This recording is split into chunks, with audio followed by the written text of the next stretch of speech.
Bienvenidos a NTD Noticias, soy María Laura Claverí y estas son las noticias de hoy. Vecinos del tiroteo en Ohio manifestaron su opinión y dicen que al oficial de policía no le quedó otra opción. Los republicanos del Senado presentaron su plan de infraestructuras con menos de la mitad del plan de $2 billones de Biden. Y republicanos instan a Biden a no ampliar la Corte Suprema. Advierten que podría amenazar las libertades fundamentales de Estados Unidos.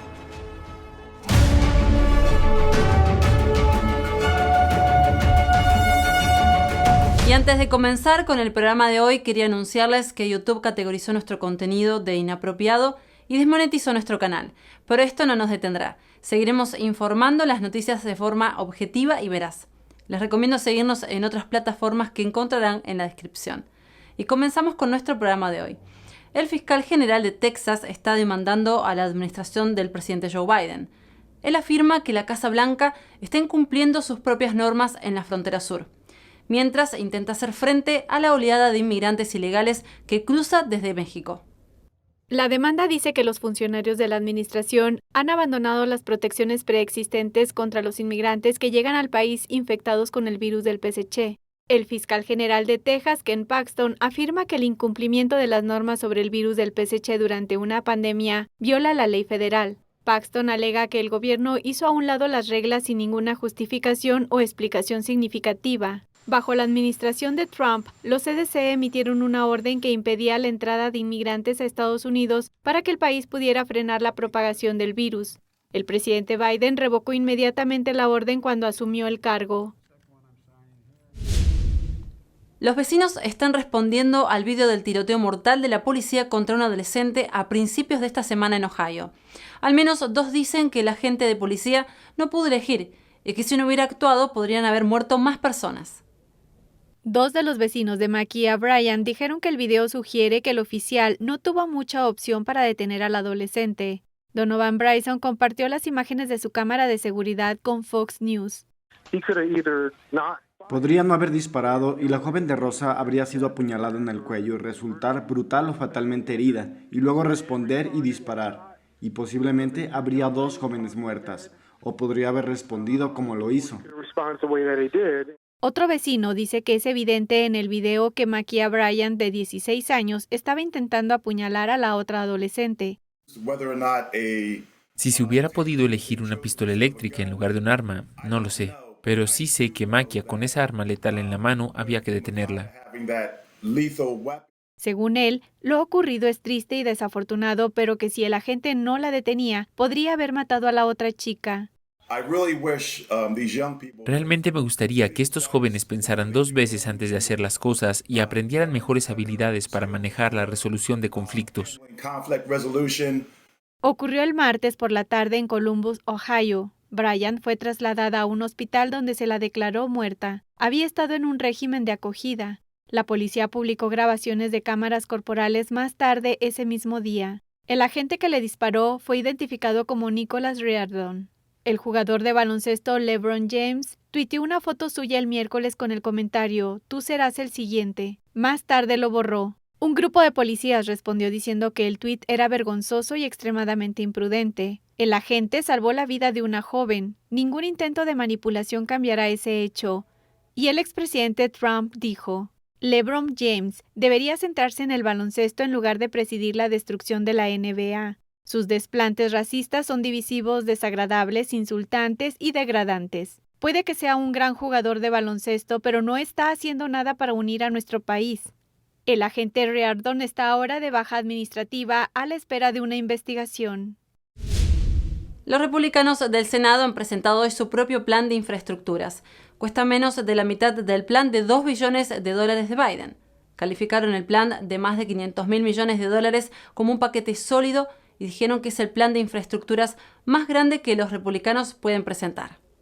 El plan incluye infraestructuras tradicionales como carreteras, puentes y vías navegables, pero también incluye $65 mil millones para ampliar la banda ancha y $60 mil millones para agua potable. Pero despojar al paquete de sus soluciones de energía verde no sentará bien a los demócratas. El líder de la mayoría del Senado, Chuck Schumer, dice que cualquier proyecto de ley de infraestructuras debe incluir medidas medioambientales. La senadora Shelley Moore Capito lidera la presión republicana para que el paquete sea más pequeño. Dice que ha hablado con la Casa Blanca y los legisladores demócratas sobre su propuesta y que están deseando escuchar una respuesta. Y luego de la pausa, demócratas de Arizona presentaron una demanda de última hora en Maricopa. Buscan detener la auditoría que comenzaría hoy. Y republicanos enviaron una carta a Biden pidiendo que no se amplíe la Corte Suprema.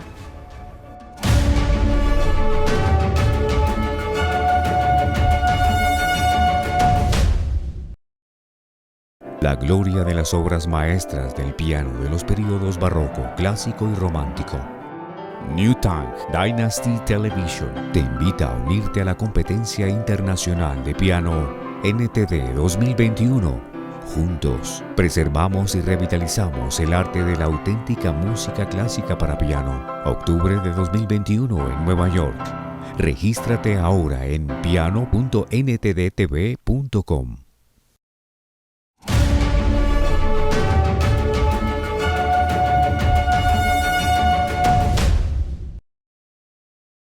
Los demócratas de Arizona presentaron una demanda de última hora contra una auditoría electoral en el condado de Maricopa. Su demanda busca una orden de restricción y una orden judicial para detener la auditoría que iba a comenzar hoy. Un juez se pronunciará sobre la objeción en una audiencia de emergencia. El Partido Demócrata de Arizona y el supervisor del condado de Maricopa, Steve Gallardo, presentaron una demanda de última hora. Alegan que la auditoría electoral de Maricopa viola las leyes y procedimientos electorales. Su demanda argumenta que los auditores externos tienen prohibido por ley ver la información privada de los votantes, ya que solo se permite el acceso a los funcionarios gubernamentales autorizados. La demanda dice que la ley también prohíbe a los auditores manipular las boletas electorales. Los republicanos introdujeron un proyecto de ley para abordar estas preocupaciones legales. Esta se aprobó en el Senado estatal y actualmente se encuentra en la Cámara de Representantes. Los demócratas del Senado de Arizona arremetieron contra la auditoría en su página de Twitter, diciendo que esta auditoría no es más que una rabieta de aquellos que todavía están molestos por haber perdido las elecciones y es profundamente perjudicial. Gallardo afirmó en un tuit que es una auditoría falsa corrompida por agitadores y teóricos de la conspiración. La presidenta del Partido Republicano de Arizona, Kelly Ward, respondió a la demanda de última hora, tuiteando: "Los demócratas siguen intentando detener la auditoría del condado de Maricopa y desafiar la citación del Senado de Arizona. ¿Qué están ocultando?". La audiencia de emergencia fue programada para este viernes a las 11 de la mañana. 20 fiscales generales republicanos enviaron una carta al presidente Biden y a los líderes del Congreso instándoles a no ampliar la Corte Suprema. Lo calificaron como una descarada toma de poder político. Tenemos más detalles. A principios de este mes, Biden creó una comisión para estudiar posibles reformas de la Corte Suprema. Días después, los demócratas de la Cámara de Representantes presentaron un proyecto de ley para ampliar el tribunal de 9 a 13 asientos. Hoy, 20 fiscales generales expresaron su oposición a la ampliación del tribunal en una carta enviada a Biden y a los líderes del Senado y la Cámara de Representantes. Los fiscales argumentan que estos movimientos son un intento coordinado de justificar una descarada toma de poder político por parte de los líderes del Congreso y del presidente. Mientras que los demócratas de la Cámara de Representantes argumentan que el proyecto de ley ayudaría a restaurar el equilibrio del tribunal, que actualmente tiene una mayoría conservadora de 6 a 3, los republicanos advierten que la ampliación de la Corte podría amenazar las libertades fundamentales de Estados Unidos. Desgraciadamente, el Partido Demócrata de hoy es mucho más radical de lo que solía ser el Partido Demócrata y están perfectamente contentos de derribar las instituciones de la democracia. Dicen que ampliar los tribunales es, en última instancia, un movimiento político. Para hacer que el tribunal sea liberal, para que cuando fracasen en las urnas, puedan conseguir que la Corte Suprema promulgue su agenda. El fiscal general de Arizona, Mark Brnovich, también escribió una carta por separado a los senadores demócratas de Arizona para argumentar en contra de ampliar la Corte. Un proyecto de ley en Texas dedicará un día de conmemoración a las víctimas del comunismo. La Cámara de Representantes de Texas lo aprobó recientemente. Un copatrocinador del proyecto de ley explicó a NTD por qué cree que es crucial que los texanos conmemoren a las víctimas del comunismo. Tenemos la historia. La HB 1057 crea un día anual de conmemoración de las víctimas del comunismo y conmemora o se establece el 7 de noviembre, que es el día en que los bolcheviques arrebataron el poder al gobierno ruso y establecieron el primer régimen comunista de la historia. En solo 100 años, el comunismo ha sido responsable de la muerte de al menos 100 millones de personas inocentes. Esto es más que cualquier otro suceso en la historia de la humanidad. Oliverson explicó en TD que por eso hay que dedicar un día a conmemorar a esas personas. El representante del estado de Texas, Tom Oliverson, presentó el proyecto de ley 1057 a principios de este año, que fue aprobado por la Cámara de Representantes de Texas por una abrumadora mayoría la semana pasada. Un comité del Senado está estudiando actualmente el proyecto de ley. Para que nunca olvidemos la tragedia, la increíble tragedia humana que el comunismo ha ido dejando en su camino, para que nuestros hijos y los hijos de nuestros hijos nunca olviden que el comunismo hace muchas promesas vacías y entrega miseria. Según él, cuando habla con personas que escaparon de regímenes comunistas, siempre le recuerdan lo mísera que es la vida bajo el comunismo. Oliverson teme que los jóvenes de este país no sean conscientes de esas atrocidades. Pone como ejemplo la sustracción forzada de órganos en la China comunista. Me horrorizó, en conversaciones que tuve recientemente, enterarme de los abusos del gobierno chino contra los presos políticos al obligar a donar sus órganos para trasplantes en contra de su voluntad. Los investigadores afirman que estos donantes forzados e inocentes pierden dolorosamente la vida en las mesas de operaciones. Es un negocio secreto y extremadamente lucrativo para el régimen comunista chino. Para poner fin a la sustracción forzada de órganos en China, Oliverson presentó otro proyecto de ley que prohibiría a Texas conceder becas de investigación a entidades que se asocian a hospitales chinos para el trasplante de órganos. De cara al futuro, espera que la gente se tome un momento el 7 de noviembre para reflexionar sobre las atrocidades del comunismo. Ojalá que, al igual que recordamos el Holocausto y recordamos los horrores del régimen nazi y del fascismo, también recordemos igualmente que el propio comunismo es una amenaza igual, sino mayor, para las vidas humanas inocentes. Oliverson anima a las personas que salieron de países comunistas a hablar y compartir sus vivencias. En 2017, el entonces presidente Donald Trump estableció el primer Día Nacional para las Víctimas del Comunismo el 7 de noviembre. Desde entonces, al menos 10 estados siguieron su ejemplo. Los legisladores de Florida aprobaron por unanimidad una legislación similar el miércoles.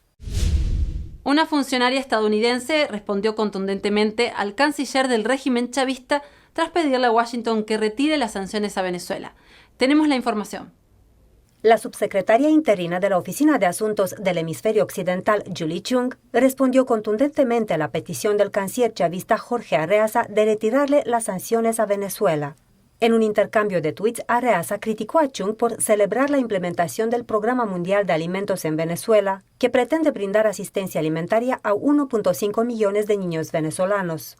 Arreaza escribió: si en Estados Unidos están tan comprometidos a aliviar las dificultades, liberen los recursos de Venezuela que mantienen secuestrados y levanten las sanciones. Ante ello, Chung exigió al régimen de Nicolás Maduro que cumpliera 5 puntos diciendo: celebren elecciones libres y justas, respeten los derechos humanos y la libertad de prensa, liberen a todos los 323 presos políticos, dejen de perseguir a la oposición y dejen de acosar a las ONG.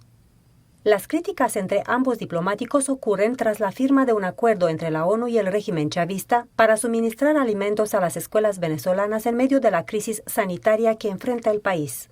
El Programa Mundial de Alimentos prevé proporcionar comidas diarias a 185.000 niños este año y expandirse a 1.5 millones para finales del ciclo escolar 2022-2023. Los legisladores de Pensilvania presentarán un proyecto de ley para prohibir que los hombres biológicos participen en los deportes femeninos. 2 patrocinadores del proyecto dijeron en TD que la preocupación por la seguridad de las mujeres es una de las principales razones por las que apoyan el proyecto.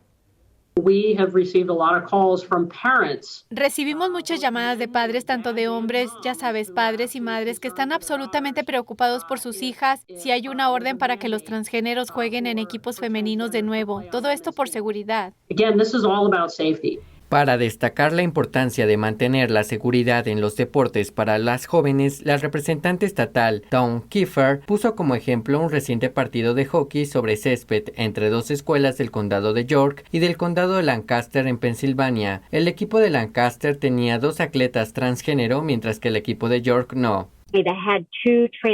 Hay 2 mujeres trans en ese equipo y las 2 mujeres trans golpeaban el balón tan rápido y tan fuerte, superaban tanto a las jugadoras más rápidas del equipo que al final el entrenador tomó a sus jugadoras del equipo del condado de York y dijo, hemos terminado, no vamos a jugar más por miedo a la seguridad de las jugadoras. 39 miembros republicanos de la Cámara de Representantes de Pensilvania presentaron el proyecto de ley a principios de este mes. El Comité de Educación de la Cámara lo está estudiando actualmente. Según explica la representante estatal Valerie Haydos, se trata de una respuesta a la orden ejecutiva del presidente Biden que prohíbe la discriminación por motivos de identidad de género. Esto abrió la puerta a que hombres transgénero biológicos compitieran en deportes femeninos.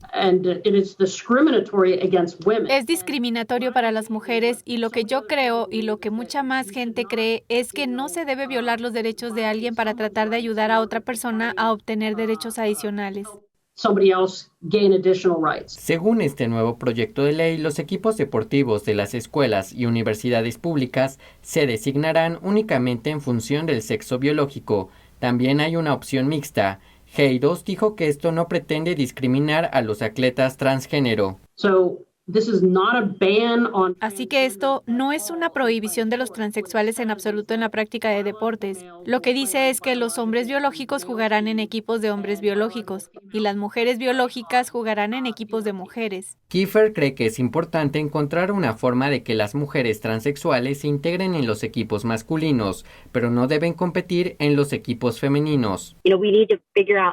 Tenemos que encontrar un método para que todo el mundo sea respetuoso y se adapte a todo el mundo, pero que sea una forma justa de conseguirlo sin perjudicar a nuestras jóvenes. Según Kiefer, Biden debería respetar los derechos de los estados al abordar esta cuestión.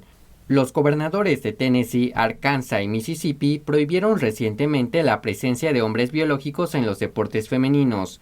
La gobernadora de Dakota del Sur tomó medidas ejecutivas al respecto, pero el gobernador republicano de Dakota del Norte vetó el miércoles un proyecto de ley similar. El gobernador demócrata de Pensilvania también se comprometió a vetar la ley en su estado. Y estas fueron las noticias de hoy. Invitamos a la audiencia que se suscriba a nuestra lista de correo para recibir así nuestras novedades, en especial en caso que debamos cambiar de plataforma. Encontrarán el enlace en la descripción. Muchas gracias por acompañarnos y que tengan una feliz tarde. Nos vemos en el próximo programa.